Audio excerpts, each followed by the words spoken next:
Hey folks, welcome back to another Genshin Impact video, and with Ayaka's banner rerun coming up, me, myself, as a professional Ayaka merchant, am here to sell some of my grade A Ayaka propaganda to y'all. So, anyways, Ayaka, the first time her banner has rerun since she debuted, and in my opinion, she is one of the top DPS units in the game, and we'll talk about why.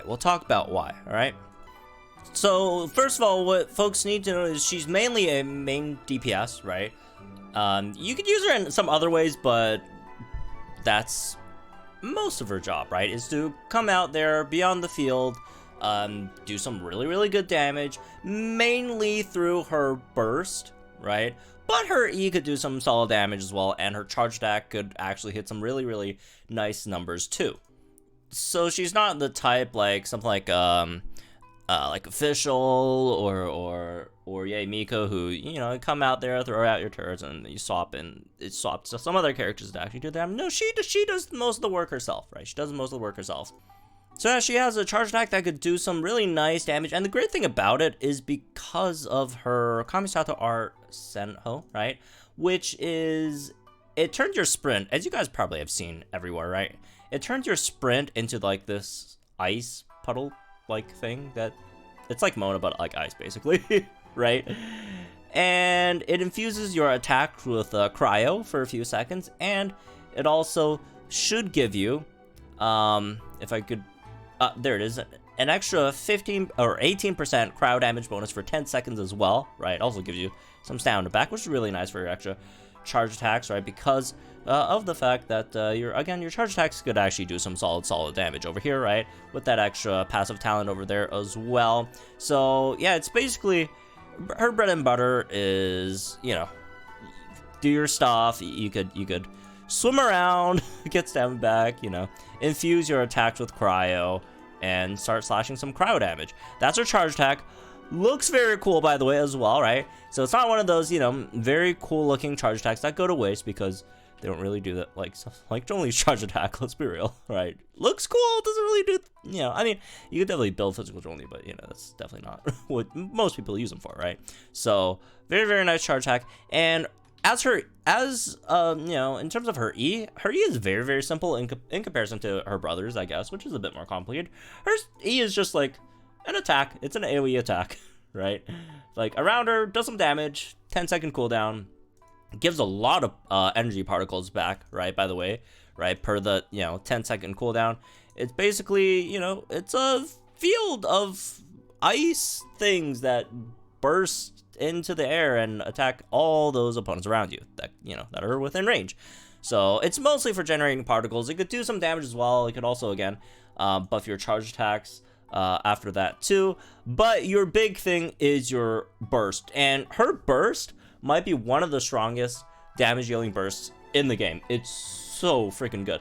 Like, look at this. So you have really good multipliers on each of these cuts, right? So basically what happens is she throws out this like vortex of like icy snow.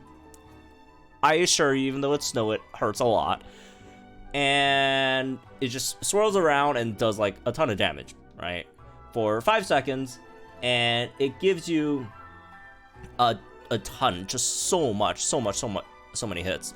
It's a gigantic vortex of snow that cuts the opponent 20 times, right? And then at the end, boom, explodes. And, you know, that explosion also has a even higher, you know, multiplier over there, right? It does cost you 80 energy cost, as most, you know, Inazuma character bursts do, let's be real.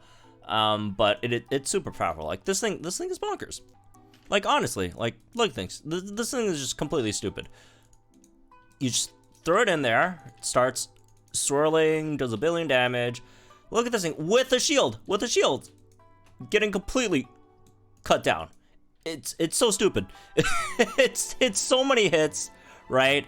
So many multiple hits in there. Each hit does so much damage, right? And that's me with like honestly a pretty mid sword, right? Like, okay, this sword is good for like her charge attacks, but like not so much for her burst. But still, absolutely stupid damage, long duration, multiple cuts, right?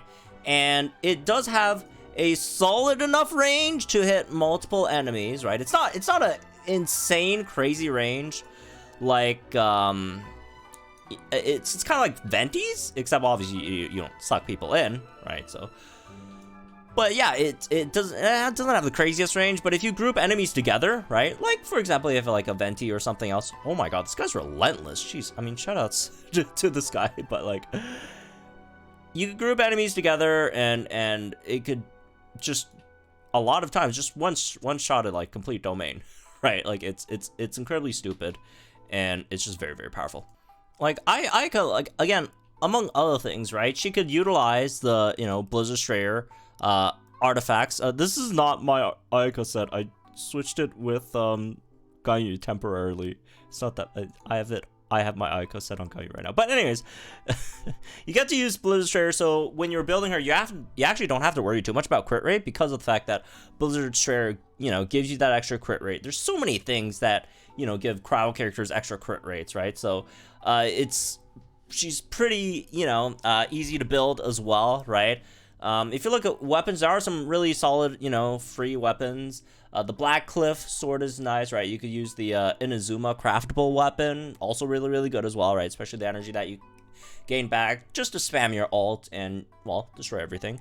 So, yeah, as for any downsides, obviously there's no downsides with the character. She's completely perfect, and no one should ever talk about any downsides.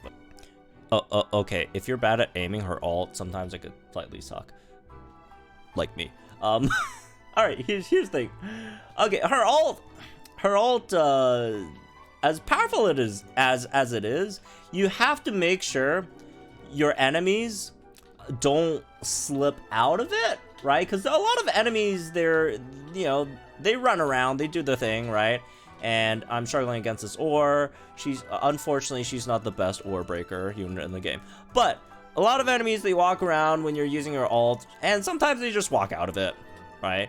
That's why you should run freeze comps with her. She is one of the best in the game for using, again, freeze comps, right? All you have to do, just freeze them up, have them grouped together, freeze them up, and this is slightly overkill, but so they don't move, and then they're dead.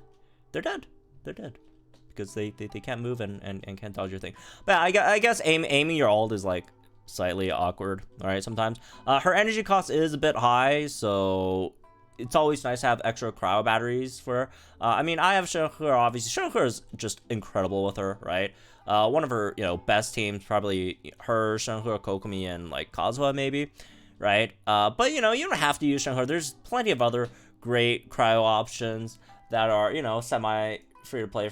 Like, just a lot of battery. Like, honestly, if you're really, really down bad on cryo options, you can use Aloy, right?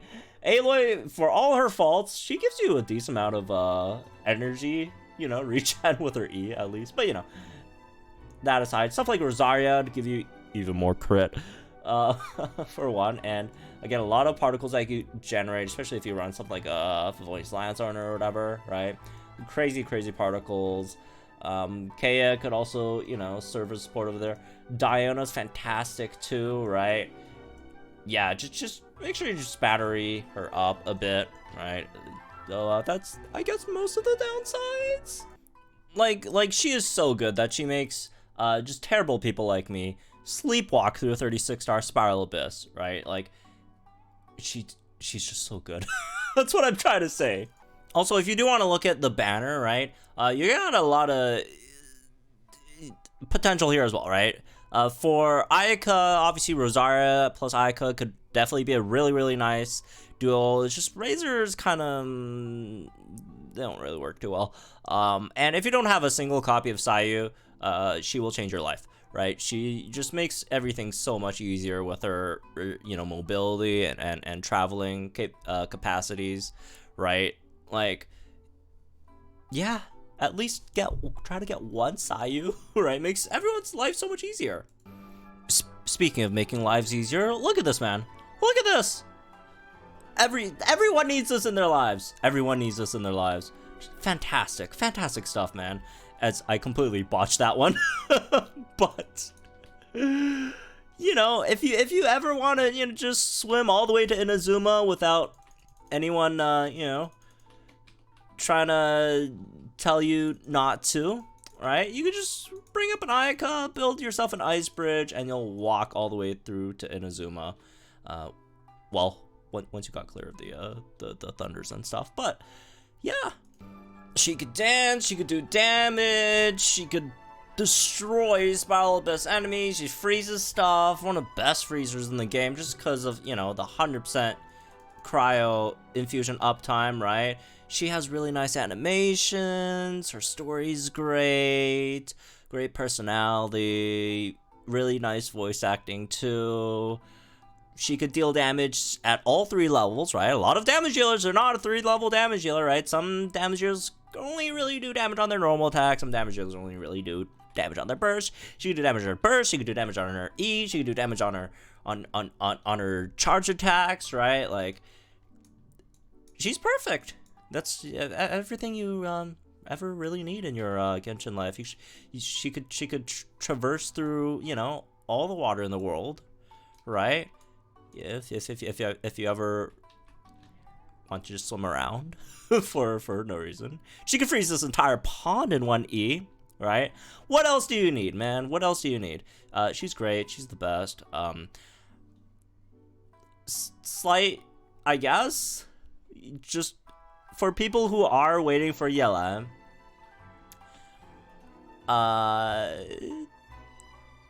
that's a valid one. I'd say that's a you know, if you're saying, well, I'm a free-to-play player, what if Yelan comes around and Yelan's bonkers crazy nuts?